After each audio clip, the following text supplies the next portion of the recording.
ગુલાબનગરના સિયામ township વિસ્તારમાં છેલ્લા ઘણા સમયથી ભૂગર્ભ ગટરનું ગંદુ અને દુર્ગંધ મારતું પાણી રોડ પર વહેતું હોવાથી સ્થાનિકો માટે આસપાસના વિસ્તારમાં મચ્છરનો ઉપદ્રવ વધ્યો છે। સ્થાનિક રહેવાસીઓ અનેક વખત જામનગર મહાનગરપાલિકા તથા સ્થાનિક કોર્પોરેટરોને રજૂઆત કરી હોવા છતાં કોઈ ઉકેલ ન મળતા સ્થાનિકોએ જીટીપીએલ જામનગર ન્યૂઝનો સંપર્ક કરી સમસ્યા જણાવીને મદદની માંગ કરી હતી। જીટીપીએલ જામનગર ન્યૂઝની ટીમે આજે શુક્રવારે સવારે આ સ્થળે મુલાકાત લીધી ત્યારે સ્થાનિક મહિલાઓએ મહાનગરપાલિકા તંત્ર ઉપર ગુસ્સો વ્યક્ત કર્યો અને ઉભરાતી ગટરનો પ્રશ્ન ઉકેલવા માટે તંત્ર શા માટે આળસ કરે છે તેવા વેધક પ્રશ્ન ઉઠાવ્યા હતા।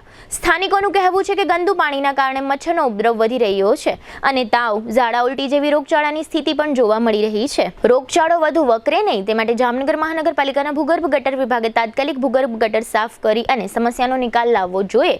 સ્થાનિકો દ્વારા આ મુદ્દે તાત્કાલિક કાર્યવાહી કરવાની અને શ્યામ ટાઉનશીપમાં ગટરની સમસ્યાને સોલ્યુશન આપવાની મજબૂત માંગ કરવામાં આવી છે। અને અમે ગુલાબનગરમાં રહી છીએ શ્યામ ટાઉનમાં અને 2 વર્ષથી ગટર છલકે છે અને અત્યારે 15 દિવસ ત્યાં અમારા ઘરની પાછળ ગટરનું પાણી બધું આવે છે અને મચ્છર એટલા છે અત્યારે 3 ગણા વધારે તો બારી બારણા કઈ ખુલતા નથી હાંગ થાય ત્યાં અને માંદા છોકરાઓ અત્યારે મહિનો દી ત્યાં માંદા જ છે અત્યારે અને વધારે બીમાર પડશે કે જીવલેણ એવો બીમારી કઈ પેદા થાય તો જવાબદાર કોણ લેશે। અને આ બધા આ કચરા વારવાય આવતા નથી 15 મહિને દિવસે આવે અને મકાન વેરો જોતો હોય તો મહિને ને મહિને તારીખો આવી જાય છે તો ઈ પૈસા અમારે ભરવાના અને આ બધું કઈ ગંદકી અમારે જ લેવાની બધી।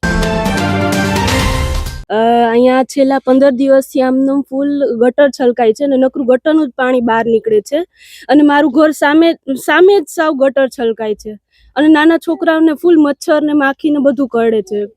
દવાખાને ગયા, ડોક્ટરે એમ કીધું દાખલ કરવા જોશે તો આનું શું કરવાનું? જ્યારે વોટ જોતા હોય ત્યારે એ લોકો સામેથી આવે છે। હવે ચૂંટણી થઈ જાય, વોટ દેવાઈ જાય પછી પાછળ જોતાય નથી। હવે એનું શું કરવાનું? હવે આ છોકરા માંદા પડે, મારે છોકરી બારે આખો દી રમતી હોય, હવે માંદી પડે અને આવી રીતે દવાખાને જવાનું એનું જવાબદાર કોણ? કોર્પોરેટર અને જેએમસી એ બધી જગ્યાએ ફરિયાદ કરેલી છે તો એ કોઈ ધ્યાન દેતું નથી।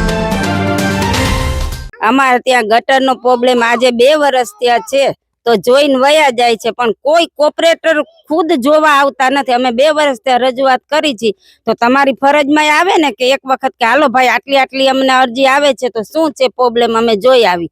અને અમારે અહીંયા કણે દીકરાની વહુ આજુબાજુ પ્રેગ્નેન્ટ છે, નાના બાળકો છે તો એને પણ કેવી તકલીફ પડે છે। તમે જોઈ જાવ અહીંયા ગટર કેવી રીતના ઉભરાણી છે, અમે ખોટું નથી બોલતા। તો તમારે આવવાની ફરજમાં આવે છે, અમે મતે તમને આપી છીએ તો તમારે પણ 6 મહિને 4 મહિને કે ભાઈ તમને તકલીફ નથી ને નળની તકલીફ નથી, લાઇટની તકલીફ નથી કે ગટરની તકલીફ નથી તો તમારે આવવાની ફરજમાં નથી આવતું? તો તમારે આવવા અમે વિનંતી કરી છે કે તમે અમારી આવી મહેરબાની કરીને તમે બધા એક વખત તમે જોઈ જાઓ, અમે તમને વિનંતી કરી છે।